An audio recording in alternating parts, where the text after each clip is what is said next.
A Dance in Fire, Chapter 1 by Warren Jarth. Scene, the Imperial City, Cyrodiil. Date, 7 Frost Fall, 3E 397.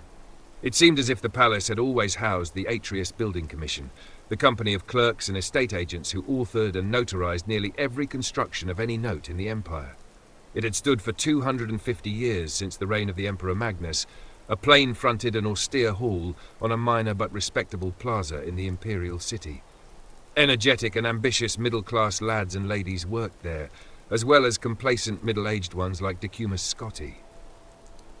No one could imagine a world without the Commission, least of all Scotti. To be accurate, he could not imagine a world without himself in the Commission.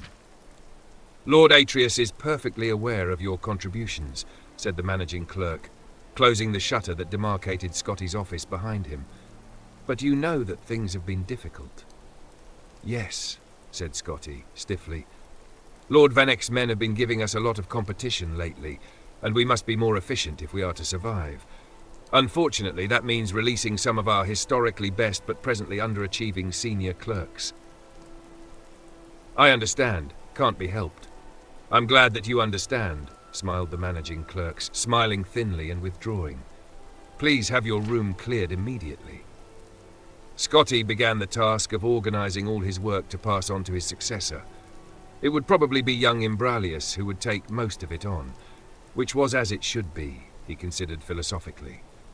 The lad knew how to find business. Scotti wondered idly what the fellow would do with the contracts for the new statue of St. Alessia for which the Temple of the One had applied. Probably invent a clerical error, blame it on his old predecessor, Decumus Scotti, and require an additional cost to rectify. "I have correspondence for Decumus Scotti of the Atreus Building Commission." Scotti looked up. A fat-faced courier had entered his office and was thrusting forth a sealed scroll. He handed the boy a gold piece and opened it up. By the poor penmanship, atrocious spelling and grammar, and overall unprofessional tone, it was manifestly evident who the writer was. Laodes Jurus, a fellow clerk some years before, who had left the commission after being accused of unethical business practices. "Dear Scotti, I imagine you always wondered what happened to me, and the last place you would have expected to find me is out in the woods. But that's exactly where I am." "Ha ha! If you're smart and want to make a lot of extra gold for Lord Atreus, and yourself, ha ha, you'll come down to Valenwood too.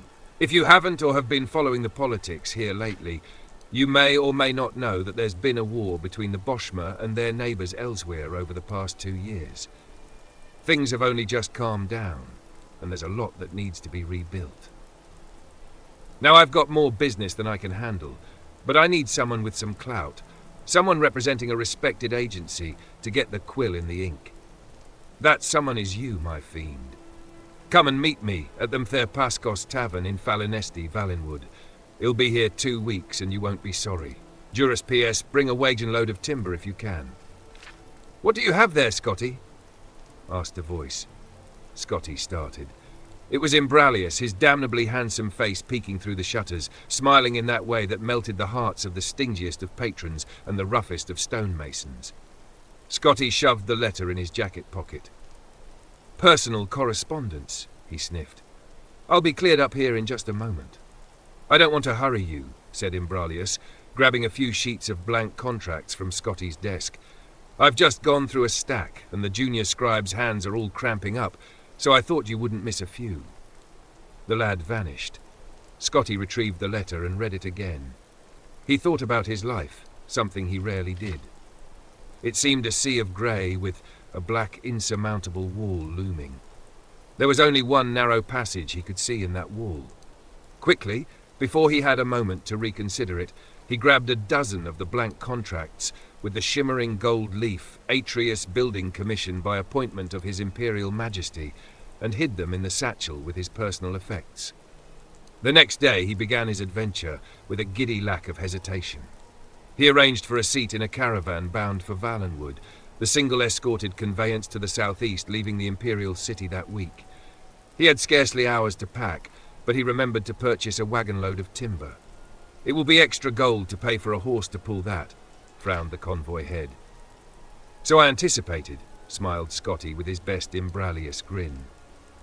10 wagons in all set off that afternoon through the familiar Cyrodiilic countryside. Past fields of wildflowers, gently rolling woodlands, friendly hamlets. The clop of the horses' hooves against the sound stone road reminded Scotti that the Atreus Building Commission constructed it. 5 of the 18 necessary contracts for its completion were drafted by his own hand. "Very smart of you to bring that wood along," said a grey-whiskered Breton man next to him on his wagon. "You must be in commerce." "Of a sort," said Scotti, in a way he hoped was mysterious, before introducing himself. "Decumus Scotti." "Griff Mallon," said the man. "I'm a poet, actually a translator of old Bosmer literature. I was researching some newly discovered tracts of the Noriad Play Bar 2 years ago when the war broke out and I had to leave.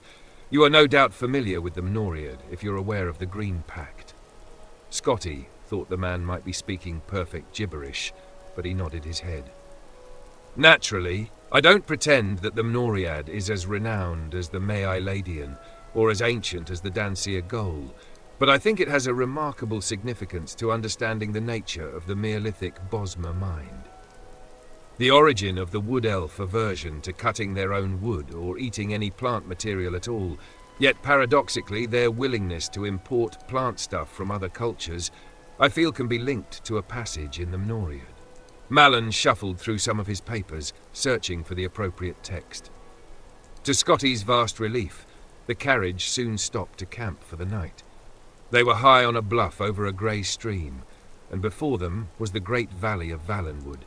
Only the cry of seabirds declared the presence of the ocean to the bay to the west.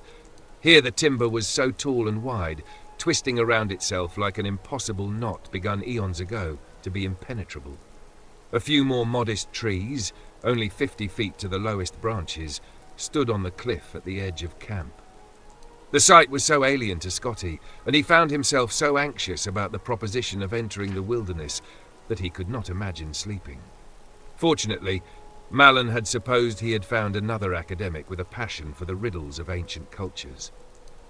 Long into the night, he recited Bosmer verse in the original and in his own translation, sobbing and bellowing and whispering wherever appropriate. Gradually, Scotti began to feel drowsy, but a sudden crack of wood snapping made him sit straight up. "What was that?" Mallon smiled. "I like it too. Convocation in the malignity of the moonless speculum, a dance of fire." "There are some enormous birds up in the trees moving around," whispered Scotti, pointing in the direction of the dark shapes above. "I wouldn't worry about that," said Mallon, irritated with his audience. Now listen to how the poet characterizes Hermamora's invocation in the 18th stanza of the 4th book.